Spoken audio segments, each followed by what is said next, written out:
Assalamualaikum warahmatullahi wabarakatuh. Innal hamdalillah nahmaduhu wa nasta'inuhu wa nastaghfiruh wa na'udzu billahi min shururi anfusina wa min sayyiati a'malina. Man yahdihillahu fala mudilla lahu wa man yudlil fala hadiya lahu. Asyhadu an la ilaha illallah wahdahu la syarika lahu wa asyhadu anna Muhammadan abduhu wa rasuluh. Allahumma shalli ala Muhammadin wa ala ali Muhammad kama shallaita ala Ibrahim wa ala ali Ibrahim innaka Hamidum Majid. Allahumma barik ala Muhammadin wa ala ali Muhammad kama barakta ala Ibrahim wa ala ali Ibrahim innaka Hamidum Majid. Amma ba'd. Fa ya ikhwati wa akhwati al-'izza rahimani wa rahimakumullah. Terakhir kita sampai di tanda nomor 106. Ya, 106. Saya ingatkan lagi bahwasanya nomor-nomor ini hanya sekedar mempermudah, sebab bukan berarti berurutan. Ini terjadi selain tidak berurutan, walaupun ada dalam satu hadis itu memang berurutan, terjadinya berurutan. Terutama yang terakhir nanti tanda kiamat yang lebih besar itu ada 10 yang besar itu berurut sesuai sabda Rasulullah sallallahu alaihi wasallam. Itu nanti tanda besar. Tanda yang 107 dan 108. Yang 107 adalah an la yuqsamal mirath. Nanti akan terjadi suatu zaman, di akhir zaman nanti harta waris tidak dibagi. Yang 108 an la yafrah an-nasu bi ghanimatin. Orang-orang pada saat itu tidak senang dengan mendapatkan ghanimah, harta rampasan perang. Dan ini kata ulama terjadi akhir nanti ketika terjadi peperangan dengan ketika pembukaan Konstantinopel itu di Istanbul, itu bukan Konstantinopel yang sudah saya baca di di hadisnya sebelum ini, tanda sebelum ini. Hanya ada satu hadis yang belum saya baca berkenaan dengan nomor 107 dan 108 tadi, yaitu sabda Rasulullah SAW, inna sa'ata la taqumu hatta la yuqsama mirathun. Sesungguhnya hari kiamat tidak akan bangkit sampai tidak dibagikan harta warisan. Dan ini seperti kata saya tadi, itu nanti akhir, ketika sebelum datangnya Dajjal. Wala yufrah bi ghanimatin, dan tidak ada orang senang ketika mendapat ghanimah. Ini hadisnya panjang, yang bercerita seperti yang saya ceritakan, isinya seperti yang saya ceritakan di pertemuan sebelum ini, ya, ketika nanti akan terjadi peperangan antara orang Islam dan Konstantinopel akan dibuka oleh orang Islam. Nah, panjang hadis saya baca. Nah, di antaranya di sini, ketika orang-orang sudah mendapatkan harta warisan yang banyak, harta rampasan yang banyak, dan itu ditinggalkan terus karena ada berita bahwa Dajjal sudah datang. Innad dajjalah qad khalafakum fi dararikum. Akhirnya ditinggal, bahwa Dajjal sudah datang di Damaskus, maksudnya mereka akan berperang menuju Konstantinopel. Fayarfuduna ma bi aidim, semuanya dibuang yang ada di tangan mereka, harta rampasan. Wa yuqbiluna wa fayab'atsuna asyarata fawarisat waliyah. Mereka terus mengutus 10 ahli kuda, 10 orang. Ini hadis sahih riwayat Imam Ahmad dan Imam Bukhari, Imam Muslim. Kemudian qala Rasulullah sallallahu alaihi wasallam, inni la a'rifu asma'ahum. Subhanallah. Ini mukjizat untuk Rasulullah alaihi wasallam. Saya tahu nama-nama penunggang kuda itu, yang 10 orang itu. Wa asma'a abaihim, dan nama bapak-bapak mereka, tapi tidak disebutkan oleh Rasulullah di hadapan para sahabat. Wa alwana khuyulihim, saya tahu warna kuda-kuda mereka. Ini 10 ahli kuda dengan kuda-kudanya. Hum khairu fawaris ala dhahril ardi. Itu pada saat itu ada dia paling yaumaidin, paling bagusnya ahli kuda, penunggang kuda pada itu. Au min khairi fawaris ala dhahril ardi yaumaidin. Hadis riwayat Imam Muslim dan Imam Ahmad. Rasulullah tahu warna kudanya, nama mereka 10 orang ini, dan ini juga yang akan berperang juga melawan itu pembukaan Konstantinopel itu. Nah, kemudian ini masih tentang berkaitan dengan keterangan yang 105 yang saya baca kemarin itu, pertemuan kemarin. Kalau yang tadi sudah harta waris tidak akan dibagi, maka sudah tidak mikirkan warisan, sudah harta rampasan sudah. Apa ini berkenaan dengan pembukaan kota Konstantinopel? Dalam hadis riwayat Al-Imam Muslim juga dari Abu Hurairah radhiyallahu anhu qala Rasulullah sallallahu alaihi wasallam, sami'tum bi madinatin janibun minha fil bari. Kamu mendengar tentang satu kota, sisi dari kota tersebut ada di posisi daratan, wa janibun minha fil bahri, sisi yang lain dari kota tersebut ada di laut, sisi laut. Qalu na'am ya Rasulullah, ya Rasulullah kami tahu, yakni kota Konstantinopel. Qala la taqumu as-sa'atu hatta yawzuha sab'una alfan min bani Ishaq. Tidak akan bangkit hari kiamat sampai ada 70.000 dari Banu Ishaq, dalam satu riwayat Banu Ismail. Fa idza ja'uha nazalu, ketika mereka sampai di sana, falam yuqatilu, mereka tidak berperang, bisilahin, jadi tanpa senjata. Ketika itu sudah tidak ada senjata kok. Jangan tanyakan tank, jangan tanyakan apa namanya, semua apa roket atau semuanya, tidak ada. Sudah tidak ada kendaraan berlapis baja, tidak ada sudah. Tidak ada. Walam yarmu bisahmin, mereka juga tidak pakai anak panah. Qalu la ilaha illallah wallahu akbar. Mereka hanya berkata la ilaha illallah Allahu akbar. Jadi hanya bertakbir, bertahlil, bertakbir mereka itu. Fayaskut ahadu janibaiha. Kata perawinya Saur bin Yazid yang dari Abu Hurairah, katanya saya kira itu yang jatuh yang sisi dari posisi sisi yang ada di laut. Jadi la ilaha illallah akbar langsung. Jadi sudah. Walam summa yaqulu saniyatan, kedua kalinya la ilaha illallah akbar fayaskutu janibuhal akhar. Kemudian sisi yang lain sudah. Jadi kalah berjatuhan mereka semuanya. Summa yaquluna salis la ilaha illallah Allahu akbar. Akhirnya untuk yang ketiga kalinya mereka itu terus menang, fayadkhulunaha, masuk. Nah, fa bainama hum yaktasibuna al-ghanim idza ja'ahum ad-dalaini. Ketika mereka sudah mendapat harta rampasan, datanglah ada panggilan bahwanya Dajjal itu datang masuk ke kota Damaskus yang di Syria itu. Akhirnya mereka kembali ke Damaskus. Nah, kembali itu menghadapi Dajjal. Nah, itulah Dajjal itu. Dan tanda 107, 108 sudah, 109 sekarang. Audatun nasih ilal aslihati wal markubat al qadimah, sudah diterangkan tadi. Jadi pada saat itu orang-orang sudah tidak punya lagi apa namanya senjata-senjata yang canggih-canggih. Nah, kendaraannya hanya kuda. Nah, kuda. Nah, yang tadi itu ketika datang perintah ada datang suara, ada panggilan, ada bahwa Dajjal sudah datang. Nah, mereka membuang semua yang di tangan mereka dari harta rampasan. Nah, terus ada 10 utusan. Maaf saya pengajian. 10 penunggang kuda itu, ya terus menang itu. Rasul menyebut namanya siapa itu. Lah itu ketika mereka itu sudah senjatanya ya itu dah hanya kuda. Malah ketika Konstantinopel itu pakai tahlil dan takbir saja senjatanya, tanpa senjata-senjata lain. Kemudian tanda nomor 110 dan 111, Imranu Baitul Maqdis, sudah saya terangkan kemarin juga. Wa kharabul Madinah wa khuluha minas sukkan waz zairin. Jadi Baitul Maqdis kalau sudah makmur, maka Madinah banyak akan ditinggalkan. Madinah mereka menuju ke Syam, banyak menuju ke Syam. Dan hancurnya Madinah nanti akan menangnya orang-orang mukmin atas Konstantinopel. Itu yang kemarin. Nah, saya baca lagi hadisnya. An Mu'adz bin Jabal radhiyallahu anhu anna Rasulullah sallallahu alaihi wasallam qala umranu Baitul Maqdis kharabu Yasribah. Makmurnya Baitul Maqdis jadi makmur, bangunan-bangunan, penduduknya tambah banyak, itu mananya makmur di sana. Sementara tanda hancurnya Madinah. Wa kharabu Yasribah, dan hancurnya Madinah.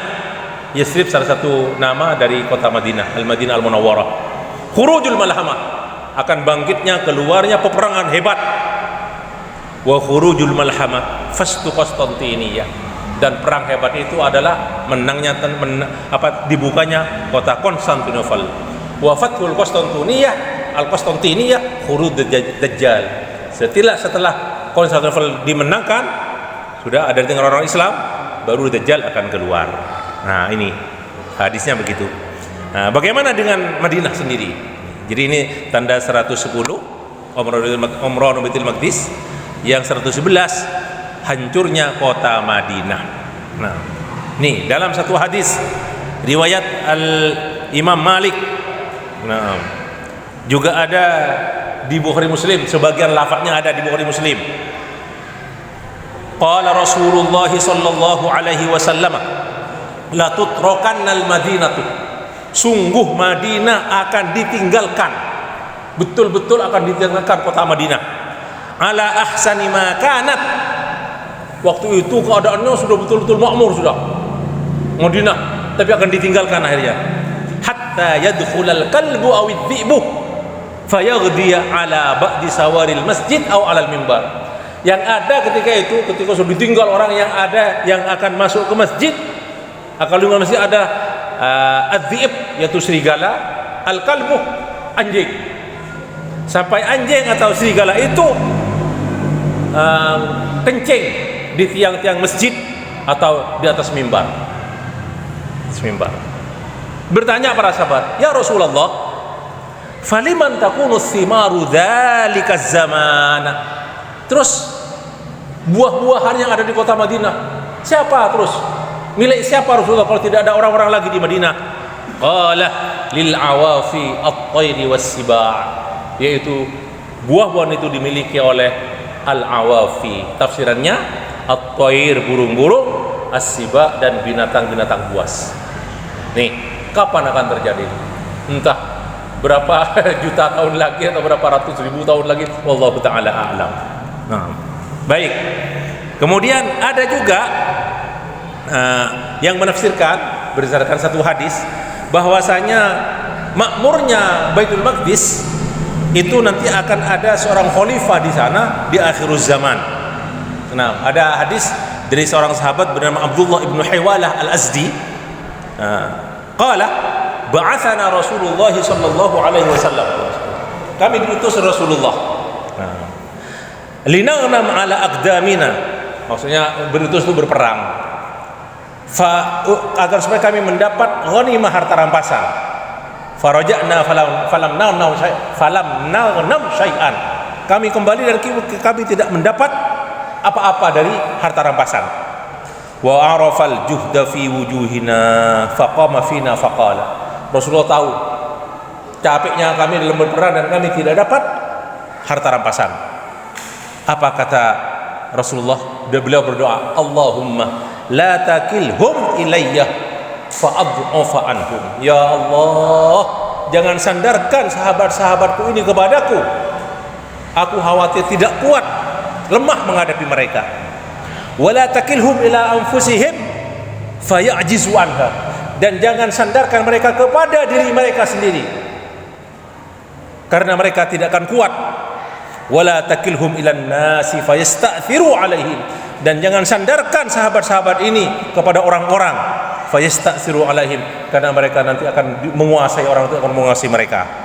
Summa wada'a yadahu ala ra'si, kata Abdullah bin Hiwala al-Azdi, Rasulullah meletakkan tangan beliau di atas kepalaku, atau ala hamati, begini atau begini, ini. Summa qala yabna Hiwala, wahai ibnu Hiwala, idza ra'aital khilafata, kalau kamu melihat al-khilafah qad nazalat al-ardul muqaddasata, kalau khilafah sudah turun di al-ardul muqaddasah, yakni yang di Palestina itu sekarang, Baitul Maqdis itu kan, Rabu Baitul Maqdis, faqad danat az-zalazil wal balabilu wal umurul idham, maka sudah dekat akan terjadinya gempa-gempa yang besar, peristiwa yang hebat-hebat, al-umurul idham, was-sa'atu yaumaidin, dan hari kiamat pada saat itu aqrabu minan nasi min yadi hadihi min ra'sik, dan hari kiamat itu pada itu lebih dekat daripada tanganku dengan apa kepalamu ini. Dekat, maksudnya kiamat sudah dekat. Itu hadis riwayat Al-Imam Ahmad dan disahihkan oleh Imam Albani. Nah, itulah makna daripada hancurnya kota Madinah ditinggal oleh orang-orang. Kemudian masih keterangan, ini nomor 112, keterangan lebih lengkap lagi tentang kota Madinah. Nah, yang ditinggalkan itu oleh orang-orang ketika itu. Judulnya di sini nomor 112, Nafyul Madinah Shiraraha kama yanfil kiru khubuthal hadid. Madinah akan membuang orang-orang yang jahat-jahat darinya. Nah, dari kota Madinah maksudnya, keluar semuanya maksudnya. Sebagaimana al-kir, tukang pandai besi itu yang memompa pakai udara itu menghilangkan kotoran yang ada pada besi. Nah, dan apa namanya? Setelah sebelum hancurnya kota Madinah, bukan berarti orang yang keluar dari kota Madinah itu orang jelek-jelek, enggak. Karena sejak zaman Rasulullah, sesudah Rasulullah alaihi salatu wasallam, banyak sahabat yang keluar dari kota Madinah tapi mereka berdakwah. Nah, berdakwah mereka. Nah, berjihad, bukan karena mereka jelek-jelek. Nah, kemudian saya baca hadisnya dari Abu Hurairah radhiyallahu anhu. Ini hadis sahih riwayat Imam Muslim. Anna Rasulullah sallallahu alaihi wasallam qala, "Ya'ti 'alan nasi zamanun yad'u ar-rajulu ibna ammihi wa qaribahu halumma ila ar-raha, halumma ila ar-raha wal madinatu khairun lahum law kanu ya'lamun." Akan datang suatu zaman kepada manusia di mana seseorang mengajak sepupunya, ibnu ammihi, au qaribahu, atau familinya, kerabatnya, ayo kita menuju kepada kebahagiaan, kemakmuran, ar-raha. Nah, menuju ke Madinah. Menuju ke Madinah, dan Madinah itu lebih bagus bagi mereka. Apa kata Rasulullah? Walladzi nafsi biyadihi, demi Allah, la yakhruju minhum ahadun raghbatan anha illa akhlafallahu fiha khairan minha. Tidaklah ada seseorang yang keluar dari kota Madinah karena benci kepada kota Madinah, kecuali Allah akan mengganti dengan orang yang lebih baik. Ala innal madinata kalkir. Ingatlah, Madinah itu seperti alat pompa untuk pembersih kayu itu, pembersih besi, pandai besi, kan pompa itu. Tukhrijul khabithah, akan mengeluarkan yang kotor-kotor. La taqumus sa'atu, tidak akan bangkit hari kiamat hatta tamfiyal madinatu shiraraha, sampai kota Madinah itu menghilangkan orang yang jahat-jahat, kama yamfil kiru khubusal hadid. Nah, jadi itulah keterangan dari tentang kota Madinah itu akan ditinggalkan oleh orang-orang. Nah, sehingga tidak ada orang yang tinggal di sana, banyak pindah ke Syam. Pindah ke Syam karena Syam itu tempat ini yang Al-Ghuta itu, yang terjadi Al-Ghuta, salah satu kota Al-Ghuta itu yang terjadi berkumpulnya Damaskus, di kota Al-Ghuta itulah Syam. Nomor 113, zawalul jibali min amakiniha, hilangnya gunung-gunung dari tempatnya, imma dengan cara karena meletus, longsor dari gunung, ini penafsirannya, atau karena perbuatan tangan manusia. Jadi gunung-gunung yang tidak aktif, karena yang aktif tidak aktif itu dihancurkan karena sudah dijadikan bangunan-bangunan. Banyak gunung-gunung diratakan. Itu penafsiran kata ulama hilangnya gunung-gunung itu. Nah, hadisnya bagaimana? Dari Samurah radhiyallahu anhu, anna Rasulullah sallallahu alaihi wasallam qala, la taqumus sa'atu hatta tazulal jibalu an amakiniha wa tarawna al-'idhama allati lam takunu tarawnaha. Tidak akan bangkit hari kiamat sampai hilang gunung-gunung dari tempatnya, jadi rata dengan tanah. Wa tarawna al-umur al-'idham, beda lagi nanti ketika terjadi itu, bukan seperti apa namanya wa idal jibalu suyirat, belum masih. Itu sebelum kiamat. Kalau dijalankan seperti apa namanya, seperti awan itu kan, hancur semuanya. Nah, bukan, belum ini masih. Wa tarawna al-umur al-'idham, dan kalian akan melihat perkara-perkara yang besar, allati lam takunu tarawna, sesuatu yang belum pernah kalian lihat. Nomor 114, khuruju rajulin min qahtanah yuti'uhun nas, akan muncul satu orang laki-laki dari Qahtan. Nah, Qahtan ini ada di daerah Saudi sekarang. Jadi kalau ada Al-Qahtani, itu salah satu daerah di Saudi, Al-Qahtan, Qahtan namanya.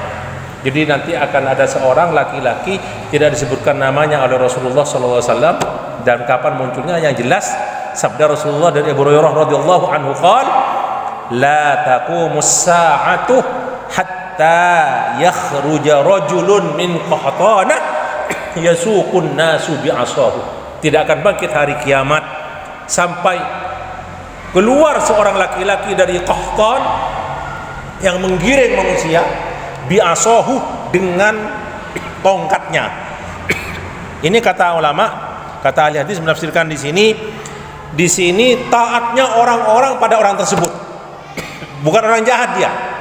Jadi istilah bi'asahu itu bukan orang jahat, dia orang bagus, hanya karena berwibawa dan diikuti, tunduk semuanya kepada dia. Nah, mana dalilnya bahwa dia orang soleh? Dalam hadis yang tadi itu riwayat Bukhari Muslim. Hadis saya baca barusan riwayat Bukhari Muslim. Di riwayat Abu Nuaim dalam Al-Fitan disebutkan dari Ibnu Abbas annahu qala, Ibnu Abbas berkata wa rajulun min qahtanah nah kulluhum salih. Jadi semuanya orang soleh, dan termasuk laki-laki ini adalah orang soleh. Kapan? Wallahu ta'ala a'lam. Nah, kemudian ini berbeda lagi dengan orang yang akan muncul yang bernama Jahjah. Yang rajulun dari Qahtan ini orang merdeka. Tapi Jahjah ini Jahjahu. Nah, Jahjahu namanya Jahjahu. Itu dari orang apa namanya? Dari budak. Ini nomor 115. Tanda khuruju rajulin yuqalu lahu al-Jahjah. Nah, yaitu akan muncul juga Jahjah. Nah, disebutkan namanya dalam satu hadis dari Abu Hurairah radhiyallahu anhu, qala Rasulullah sallallahu alaihi wasallam, la tadhhabul layali wal ayyam, tidak akan hilang malam dan siang, maksudnya tidak akan bangkit hari kiamat, hatta yamlika rajulun minal mawali, sampai berkuasa seorang dari al-mawali, yuqalu lahu al-Jahjah, namanya disebut dengan al-Jahjah. Ini hadis riwayat sahih riwayat Imam Muslim. Nah, kapan, mana lebih awal, apa Jahjah apa rajulun dari Qahtan yang tidak disebutkan namanya? Wallahu ta'ala a'lam. Nah, sampai di sini dulu, sampai di tanda kiamat nomor 115. Nah, kajian kita malam hari ini. Mari kita akhiri liqa'an kafaratul majlis. Subhanakallah wa bihamdika asyhadu an la ilaha illa anta astaghfiruka wa atubu ilaik. Wassalamualaikum warahmatullahi wabarakatuh.